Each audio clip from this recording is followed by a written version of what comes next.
watching Inspire India here on Mirror Now. Hello and welcome. I'm Afrida Rahman Ali.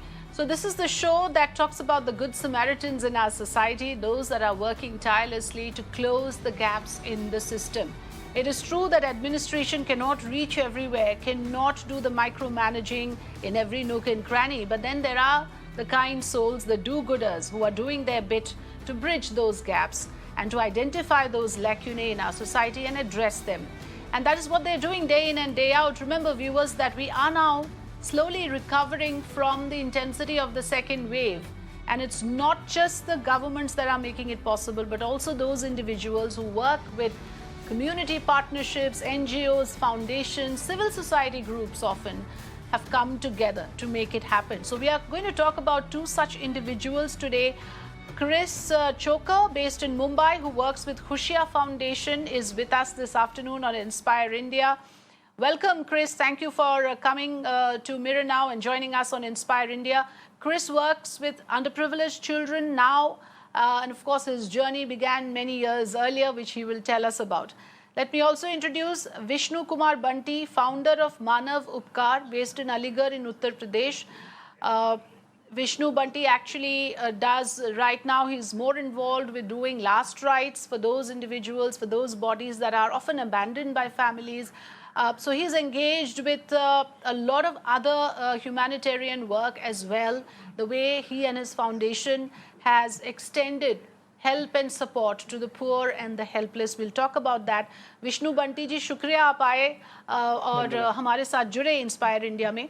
तो सबसे पहले मैं आप ही को पूछती हूँ, जो मानव उपकार संगठन आपने शुरू किया, आप फाउंडर है इसका, तो कहाँ से ये जर्नी कहाँ से शुरू हुई, कैसे आपने शुरुआत की, और आपके बारे में जरा हमें बताइए किस तरह से आप जुड़े इस मुहिम में. मैं बताऊं, मैं हुआ क्या था कि एक रिक्शे वाला एक दिन एक लावारिस डेड बॉडी को फेंक रहा था नाले में. हमने उससे पूछा कि कैसा है, इसको कैसे फेंक रहे हैं, तो उन्होंने कहा लावारिस है. तो हमने कहा लावारिस क्या होता है, बोले जिसका कोई नहीं होता ये लावारिस होता है, उसको ठिकाने लगाने के लिए कहा है, तो मैं इसको ठिकाने लगा रहा हूँ. तो इसको मन में हमारे ख्याल आया कि लावारिस तो कोई भी हो सकता है, हम भी हो सकते हैं या कोई भी हो सकता है.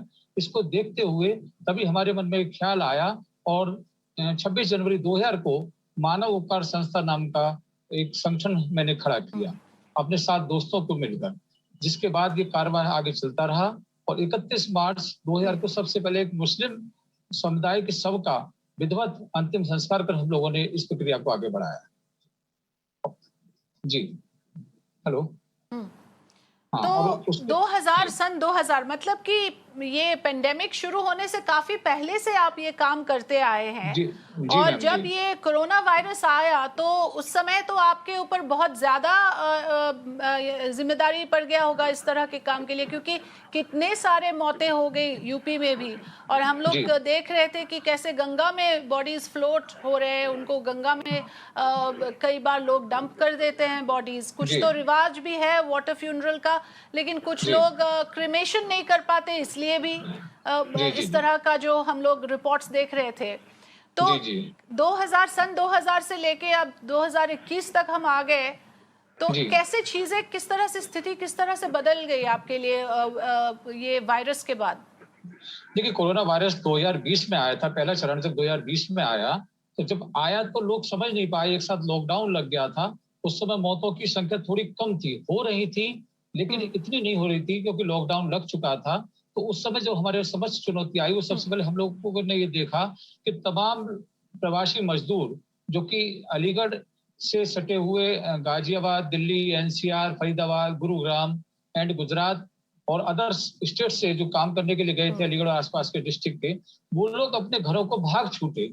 और जो भाग छूटे तो हमने देखा वो कोई पैदल 2 दिन से, 1 दिन से, 3 दिन से चले आ रहे हैं. कोई पैदल आ रहा है, कोई रिक्शे से आ रहा है, कोई ट्रकों की छत पर आ रहा है, जिसको जैसा सुविधा मिली उस तरीके से भाग रहा है.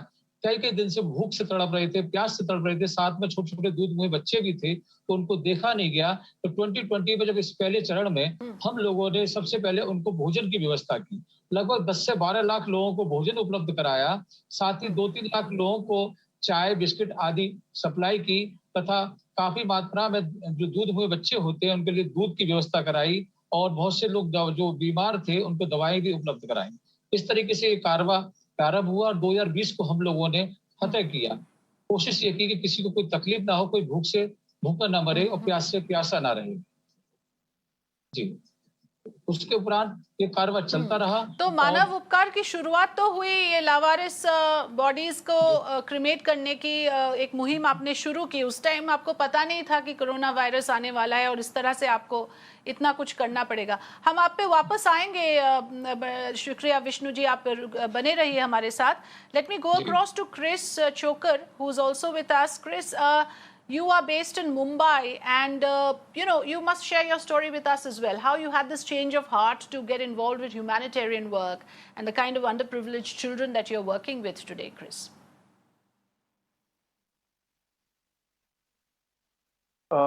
Firstly, thanks Afrida ji for the movement. Even I started my journey as a social activist 4 years back, and I was studying for UPSC. I wanted to be an IPS officer and somehow wanted to serve the nation.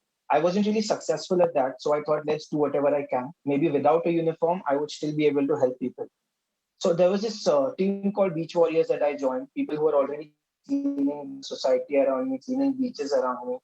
With them, again, I continued, and we had this project called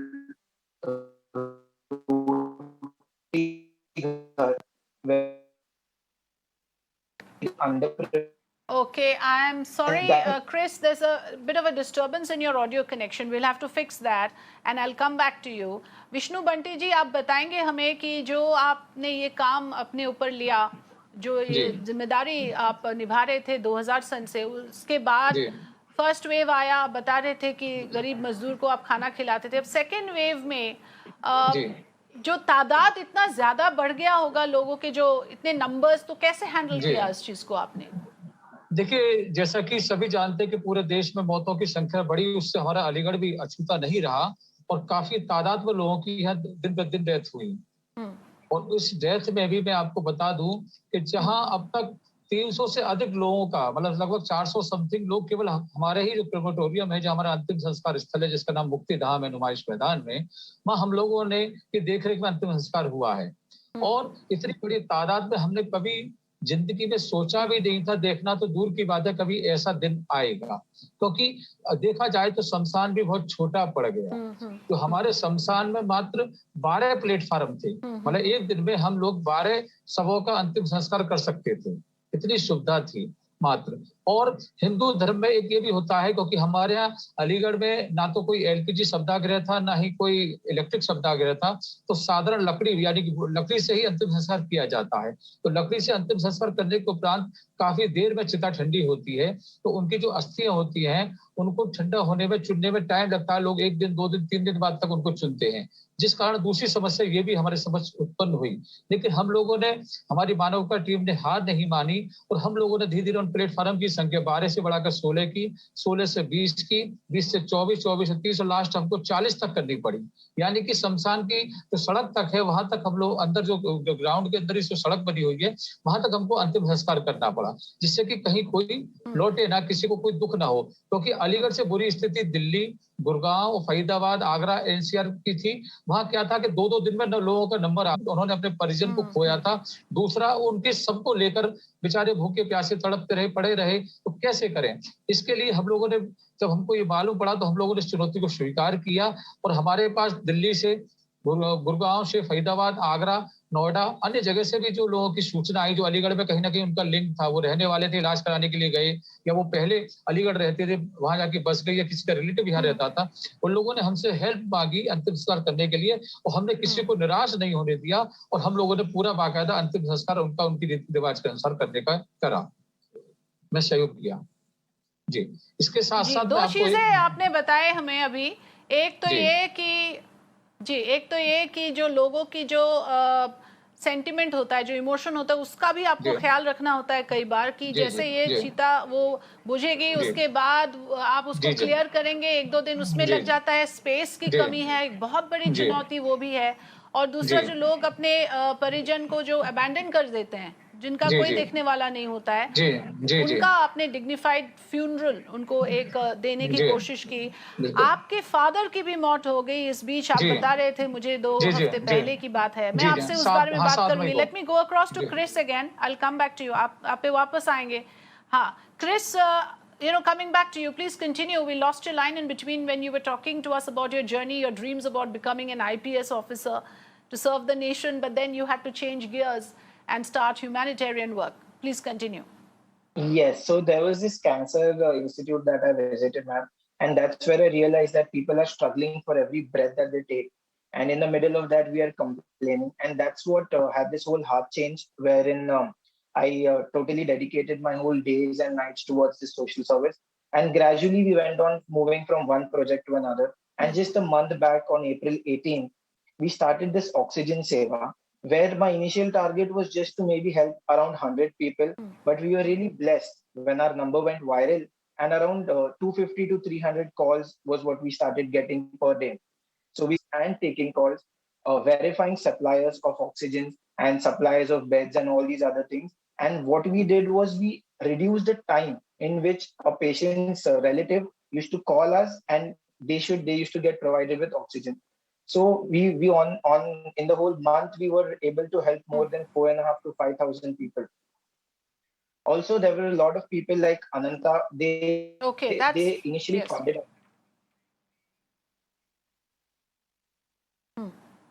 Yes, Afrida. Right. No, continue. I was just going to understand that, how you managed to help so many people. And that just shows that when somebody makes up their mind to make a difference, it just happens. And of course, there's a team of people with you. But the driving force, there's this something that in you that motivates you, that gets you going. Tell us more about that. How you make this happen? Because in the time of crisis, there would have been so many calls once your number is circulated.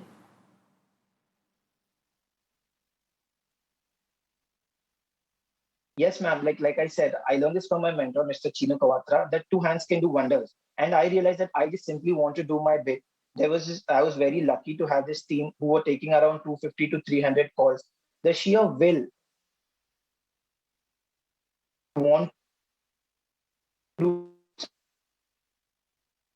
Yes, continue, something, no please. matter how small it may be, that is the basic.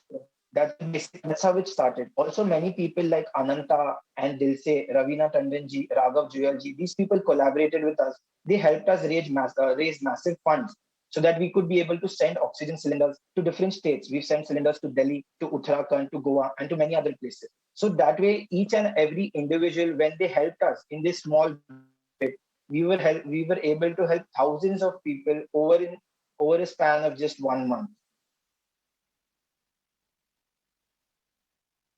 Okay. So, right, I can understand because, there was a time, of course, now things have gotten better, but there was a time that all of us were involved in tracking numbers of those people who are able to provide oxygen cylinders. And yours must be one of those numbers that was fast circulating. And I'm sure you were inundated with calls. And the fact that you could pool in these resources and also some influencers and celebrities to help out, but that also takes effort. The fact that you could coordinate with those people to help out takes a bit of effort to collate everything together. Stay with us. Again Vishnu Bunty ji, आपसे जानना चाहूंगी, आपके personal जो वाक्य है वो बताइए, क्योंकि आपकी फैमिली में काफी मौतें हो गई, आप इतने लोगों की मदद करते आए और खुद अपने परिवार में भी आपको काफी पर्सनल लॉस का भी उठाना पड़ा। जी जी, मैं बता दूं, सेकंड वेव में जो है मेरे साथ बहुत बड़ी, मतलब इतना बड़ा पहाड़ टूटा दुख का, मैं कुछ कह नहीं सकता। एक एक करके सबसे पहले लगभग 28 अप्रैल को मेरी बुआ जी की डेथ हुई। उसके बाद 7 मई को मेरे पिताजी मुझे छोड़कर चले गए, और 11 तारीख को मेरे एक दूसरे बुआ जी के बेटे, उनकी भी डेथ हो गई। 3 लोगों की डेथ होने के बावजूद भी मैं थोड़ा मतलब आप सब लोगों की दुआओं से और अपने मानवता की बदौलत मैं विचलित नहीं हुआ, और निरंतर इस कार्य में लगा हुआ हूं, क्योंकि जो होना था वो हो ही गया। मेरे पिता मुझे छोड़कर चले गए, बाकी रिश्तेदार भी छोड़ के चले गए, लेकिन कोई और किसी का ना जाए और किसी को दुखों का सामना ना करना पड़े, उसको देखते हुए निरंतर हमारी सेवाएं चल रही हैं और हम लोग प्रयासरत हैं। और आपको बता दूं कि एक जो आज कोई किसी का बेटा, भाई, बाप, पत्नी होता है, लेकिन मरने के बाद लोग उनसे ऐसा डर रहे थे इस कोविड-19 की वजह से, लोग हाथ तक लगाने को तैयार नहीं थे। अंतिम संस्कार के लिए भी लोग तैयार नहीं थे, लेकिन हमारी पूरी मानवता की टीम, हम लोग जज्बे के साथ वहाँ खड़े थे, उनको हिम्मत बता रहे थे और उनका अंतिम संस्कार कर रहे थे, उनको बता रहे थे कि इसका भय कैसा, ये आपके परिजन पहले भी थे और अभी भी हैं, इनसे डरने की कोई बात नहीं है। ठीक है, कोविड-19 की चपेट में आ गए, लेकिन उसके प्रोटोकॉल के तहत हमें इनका अंतिम संस्कार करना है। आप पीपीई किट पहनिएगा, ग्लव्स पहनिए, मास्क लगाइए, लेकिन इनको इनसे दूर क्यों हो रहे हैं? लोगों को बहुत समझाया, लेकिन उसके बावजूद तमाम लोग, ऐसे परिवार, उन्होंने अपने परिजनों का उनका हाथ तक नहीं लगाया, जिनको कि वो अपने घर में बैठकर अपने हाथों से खाना खिलाते थे, पानी पिलाते थे, सुलाते थे। लेकिन इस कोविड से इतना डर गए कि उनका अंतिम संस्कार करने को तैयार नहीं हुए, तो वहाँ मानवकार टीम ने, हम लोगों ने उसको विधिवत उनका अंतिम संस्कार किया और पूरी कोशिश की कि किसी को कोई तकलीफ ना हो। इसके साथ-साथ एक बात और बताना चाहता हूँ कि अंतिम संस्कार करने के उपरांत बहुत से लोग आज तक उनकी तमाम अस्थियों को लेने के लिए नहीं आए। तमाम लोग, जो अस्थियां हो जाती हैं, बच जाती हैं, तो अंतिम संस्कार के लिए तो वो लोग गुहार लगा रहे थे, लेकिन उसके बाद आज भी नहीं आए। हम लोगों ने काफी इनको कई बार कॉल किया, आप आइए, उनकी अस्थियों को ले जाइए, विसर्जन करिए, क्योंकि हिंदू धर्म में ये कहा जाता है कि जब तक उनकी अस्थियों को पवित्र नदी गंगा में कहीं विसर्जन नहीं किया जाता, तब तक उनकी आत्मा को शांति नहीं मिलती। लेकिन अभी भी बहुत से लोग नहीं आए हैं। मैंने कई बार उन लोगों से रिक्वेस्ट किया है, लेकिन वो नहीं आ रहे, तो फिर मैंने उनको यही समझाया कि कोई बात नहीं, अगर आप आना नहीं चाहते तो मत आइए, इस बात से आप बेफिक्र रहिए। मैं स्वयं जाकर उनको विसर्जित करूंगा गंगा में या और अन्य पवित्र नदियों में, जिससे कि उनकी आत्मा को शांति मिल सके।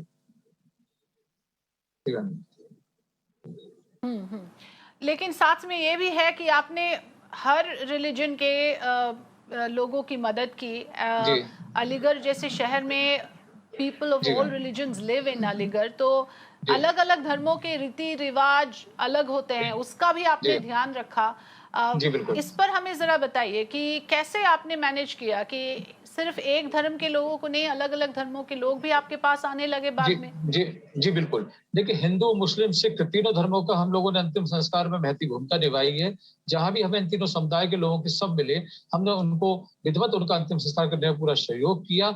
इसके साथ-साथ तमाम लोगों के शवों का, जो क्रिश्चियन धर्म के भी हो या अन्य धर्मों के भी हो, उनको हमारे पास व्हीकल है, तो अपने व्हीकल से उनके बहुत से कब्रिस्तान और शमशान तक पहुँचाने की सेवा की, जिससे कि उनको राहत मिल सके। किसी को दुःख हल्का करने का हमने पूरा प्रयास किया कि उसका दुःख है, उसको हम हल्का कर सकें। और उसमें हम काफ़ी हद तक सफल हुए और सारा का सारा जो है, अभी तक ये सिलसिला लगातार जारी है।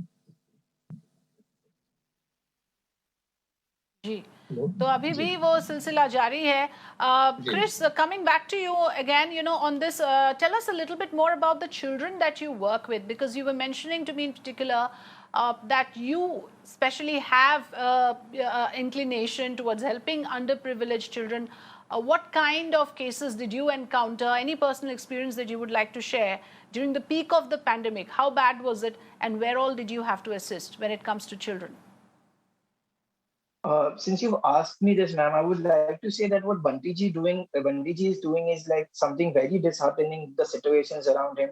And what we try to do is, in a similar situation, we try to add a bit of optimism. And that's exactly what we do at Roti Ghar. This is our project where we feed underprivileged children. There are around 1,800 underprivileged children that we feed all around India. And it started with just 100. And these people are basic children of rat pickers who simply weren't able to do anything, not even study. We even noticed with the the police department, that these children had been used to committing a lot of crimes. And gradually, after working with them, feeding them food, providing basic education and basic discipline, that the crime rates have fallen drastically there. So yes, what we believe here is that if a child has a stomach full, he can definitely focus on other things, and maybe someday in future be able to make a difference like we are trying to do now. Yes, because in Mumbai, this is again a problem, isn't it? We do see a lot of children begging on the streets. There is the problem of child trafficking. There is even the issue of child prostitution. So is Khushia Foundation involved in helping in these matters as well? I mean, beyond the pandemic as well, these issues are likely to remain in a city like Mumbai, Chris. Yes, we do. We try our best, and we've got amazing support from the local police and from the local BMC as well. And that they just help us in our smooth functioning. And it's only because of them, even during this pandemic, that we have been able to reach out to these children, continuously teach them maintaining social distance, teach them, feed them, and even take care of the medical emergencies that come in these slums. Like, it's very, very difficult to get to these slums because there's no electricity, there's no water. And in spite of that, we've been able to try our best and give them basic medication in these terms of crisis now. Right. So, to both my guests, actually, I just want to ask one last question, starting with you, Vishnu Banti ji, आपसे शुरू करते हैं कि जैसे हम लोग अपनी जिंदगी, जैसे हम लोग the way we live our lives, जो नॉर्मली हम लोग करते आते हैं, बड़े होते हैं, जॉब मिलता है, अपने परिवार की देखरेख करते हैं, उतने में ही सीमित रहते हैं. लेकिन कुछ लोग हैं जो उसके बियॉन्ड करते हैं, जैसे आप या क्रिस कर रहे हैं. तो लाइफ मंत्र क्या है, आपके प्रिंसिपल क्या है लाइफ में, किस चीज से आपको ये करने का मोटिवेशन मिलता है? देखिए, सबसे बड़ी बात यह है कि इससे हमको बहुत बड़ी आत्म शांति मिलती है. अगर किसी के दुख में है उसके, और हमारी मदद से, थोड़ी सी मदद करने से उनके चेहरे पर वो दुख दूर हो जाए, उनके आंसू पुछ जाएं, उससे बड़ी हम मदद नहीं समझते. क्योंकि वो दुख में है, इससे बड़ा दुख क्या होगा जब उसका प्रिय है, उसका जिनको वो सबसे इस दुनिया में सबसे ज्यादा चाहता है, उनका जो भी परिजन हो सकता है, पिता, माँ, बहन, बेटी, भाई, बेटा, कोई भी, वो उसको खो चुका होता है. उससे बड़ा उसका दुख कोई नहीं हो सकता उसका. क्योंकि ये दुख मैंने भी झेला है. आज मेरे पिता मेरे मध्य नहीं है, मैं उनको याद करके प्रतिदिन उनको रोता हूं. तो ऐसे ही वो मैंने उनका दुख देखा है. जो जवान 20 साल से लेकर 18 साल से लेकर इतने यंग लोगों की डेथ हुई है इस कोविड-19 में. तमाम लोग आ रहे. घर के कई घर ऐसे हैं जिनके इकलौते चिराग बुझ गए. आपको मैं एक बात तो बताना चाहता हूं कि एक महिला, जिसने हिंदुस्तान में पहली बार ऐसा हुआ है, एक माँ जो बेटे को जन्म देती है, उसने हमारे इसी शमशान में अपने बेटे को चिता में अग्नि दी. क्योंकि उसी का एक बेटा था, वही बेटा था, वो भी मर गया. तो उसको दाग उन्होंने खुद लगाया. अगले दिन उन्होंने अपनी सास को लगाया. तो ये चीजें हमको प्रेरणा देती है, हिम्मत देती है कि हमसे भी बड़ा दुख उन लोगों का भी है जिन्होंने अपने घरों में 2-2, 4-4 लोगों को खोया है. तो हम लोगों का दुख कुछ नहीं है. तो इनको देख के हम लोगों को प्रेरणा मिलती है. और यही हम लोगों से कहना चाहते हैं कि लोगों की मदद करिए, आगे आइए. Last word to you on what it inspires you. Any life mantra that you might like to share with us? Like you've been seeing in Mumbai, that there is everyone doing what their bit. That is exactly our mantra. Two hands can do wonders. Each and every individual can get inspired by our leaders. Like Aditya Thackeray, who's leading the BMC, is doing an amazing job. And we get inspired by him. If he can sit and do so many things, we ourselves can do our bit. We ourselves can get on the field and try the smallest of things that we do. So that is our mantra. Each one can make a huge difference, and no duty or no work or no contribution is small. Absolutely. No contribution is small, and like you said, two hands can do wonders. And every small effort matters, especially in a time of crisis for a country like ours. People like you, Chris, and Vishnu Banti, a person like you has done a lot of service to the country at large in the true spirit of patriotism. Hats off to individuals like you for doing this. Thank you so much for joining us today. You're welcome.